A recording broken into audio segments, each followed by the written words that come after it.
we should know soon if congestion pricing is going to begin on Sunday as planned. A court hearing happening right now that may decide its fate. And good evening at 5 o'clock. I'm David Navarro. I'm Sandra Bookman. Both Bill and Sade have the evening off. That hearing happening right now in federal court in Newark could be the last roadblock to making congestion pricing a reality. It is a battle between New York and New Jersey. The MTA says it needs congestion pricing to make much needed repairs. But the attorney representing New Jersey wants to postpone the plan once again to further study the environmental impact on the community surrounding it. Eyewitness News reporter Dan Krauth live in Newark, where the judge could rule at any moment. Dan.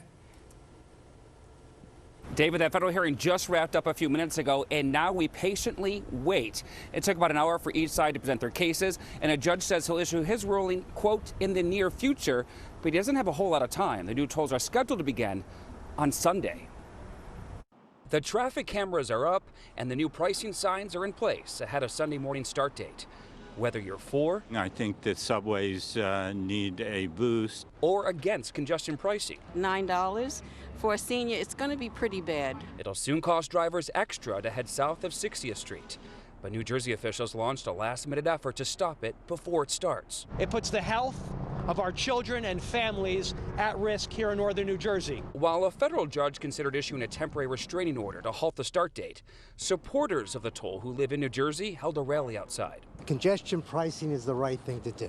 The new toll is expected to reduce the amount of cars in the city by 80,000 and collect billions of dollars for much-needed transit improvements. It's time to pay the piper here. They're hoping to convince more commuters to take public transit at a time some high-profile crime has been reported underground. I used to go down to the subway without a care in the world, and now I pay attention to my surroundings. Over the past 2 weeks, a man lit a woman on fire. And in another case, a rider was pushed onto the subway tracks. People who are taking the subway are now put in a situation where crime is out of control. You can blame that on a lot of things. You can blame that on the governor. We found murders have doubled from 5 in 2023 to 10 last year, leading to a 100% increase, while most other crimes have gone down during the same time period, from grand larceny to robbery to burglary by double digits. I'm acknowledging these are frightening crimes for people. I'm not disavowing them. The governor says new transit cameras in every train and National Guard patrols have helped. We will have the resources to ensure that you have an efficient, on time, better experience, because we're going to make the investments that it should have been done over decades that were never done because it was too costly.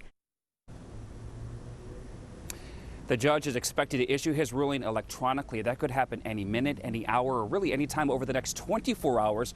We'll let you know as soon as that happens. We have team coverage of the hearing. NJ Burkett was inside the courtroom behind me where cameras are not allowed. He'll have a first-hand account coming up tonight at 6. Reporting live in Newark, Dan Krauth, Channel 7, Eyewitness News. Thank you, Dan. There's still a lot of questions surrounding this plan, and coming up at 5:30, we'll have our Eyewitness News guide to congestion pricing. We'll look at the varying costs of the tolls and who is eligible for exemptions from them. We'll explore the different concerns in different communities across our area. And Eyewitness News traveled to London to see what lessons that city has learned after implementing its own congestion pricing 2 decades ago. All of that coming up next at 5:30. And as more people prepare to ride the subway, Governor Hochul addressing safety concerns by expanding involuntary commitment laws. She is asking the state legislature to change the standard for committing someone to a hospital for a mental health evaluation if they are determined to be a potential danger to themselves or others. For months, Mayor Adams has called for help in removing some repeat criminal offenders from the subway system. The governor says the surge in violence in the subway cannot continue.